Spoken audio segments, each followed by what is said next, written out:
La grava se bombea de una correa transportadora a una tasa de 25 pies cúbicos por minuto, forma una pila en la forma de un cono circular derecho, imagen aquí, cuya diámetro base y altura siempre son iguales.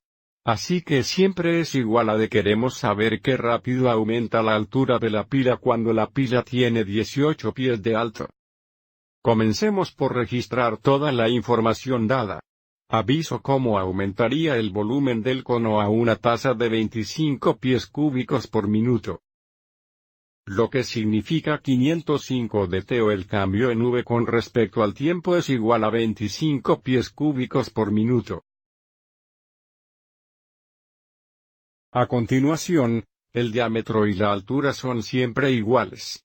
Y nos dicen que el alto es igual a 18 pies. Entonces, si h igual 18 pies, sabemos que el diámetro es igual a 18 pies. Pero desde que este problema implica el volumen de un cono circular correcto, aviso como la fórmula para el volumen solo incluye R no D, donde el radio sería la media longitud del diámetro. Entonces, si D es igual a 18 pies, también sabemos que R es igual a 9 pies. Y nuestro objetivo es encontrar lo rápido que aumenta la altura, que sería el cambio en la altura con respecto al tiempo o de h de t. Para resolver este problema, diferenciamos esta fórmula de volumen respecto a t. Realice sustitución y luego encuentre dh de t.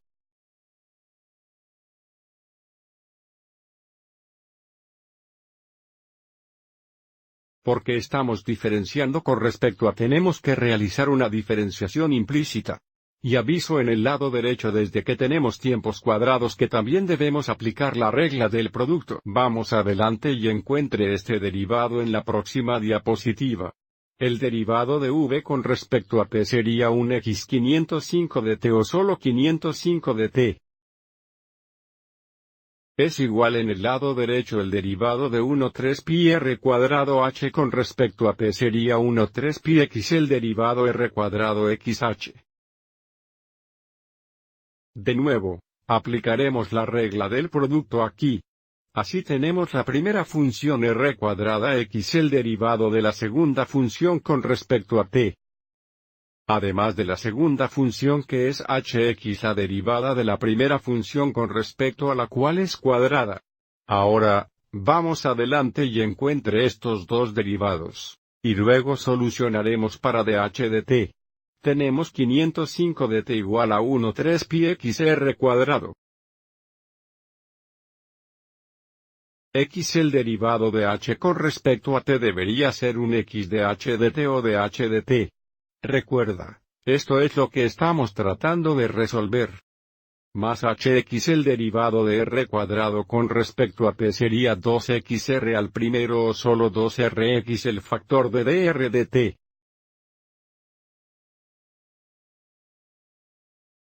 Comenzaré a realizar una sustitución para que podamos encontrar dh de t.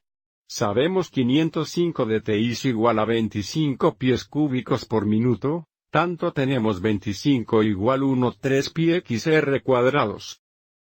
Bueno, sabemos que r es 9, así que tendríamos 9 cuadrados x de h de t que estamos tratando de resolver. Más h lo que sabemos es 18 pies x 2xr sabemos es 9x de r de t. Necesitamos pensar en dr de t por un momento. Recuerde, decimos que la altura y el diámetro siempre fueron iguales al otro, y sabemos que el radio es siempre 1/2 del diámetro, y por lo tanto el radio también es siempre 1/2 la altura. Así que el radio siempre es 1/2 de la altura, que significa dr de t o el cambio en el radio con respecto al tiempo siempre debe ser 1/2 de h de t. O 1/2 cambio en la altura con respecto al tiempo. Para que podemos sustituir 1/2 de h de t para dr de t.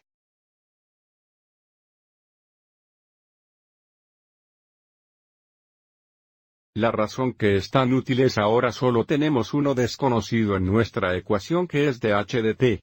Así que ahora solucionaremos este dh de t para determinar la tasa de cambio de la altura con respecto al tiempo. Tenemos 25 igual 1/3 pi x la cantidad, Esto será 81 de HDT.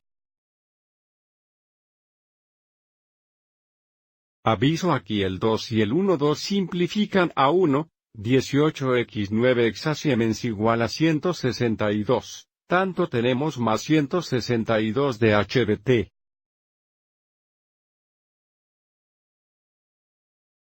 Vamos adelante y multiplicemos ambos lados de la ecuación por 3. So 3x25 Exasiemens 75 3x tercio Exasiemens solo 1, tenemos pi x la cantidad 81 más 162 Exasiemens 243, tenemos 243 de HDT. Así que solucionar para DHDT dividiremos ambos lados por 243 pi. So pi simplifica a 1, 243 simplifica a 1. Aviso: como ahora lo hemos resuelto para DHDT. DHDT esto es aproximadamente igual a 0.0982. De nuevo, este es el cambio de la altura con respecto al tiempo, por lo que esto sería pies por minuto. Lo que significa bajo estas condiciones la altura está aumentando a una tasa de aproximadamente 0.0982 pies por minuto. Tenga en cuenta si alguna de estas condiciones fueron diferentes, que afectaría el valor de DHDT. Espero que encontraron esta explicación útil.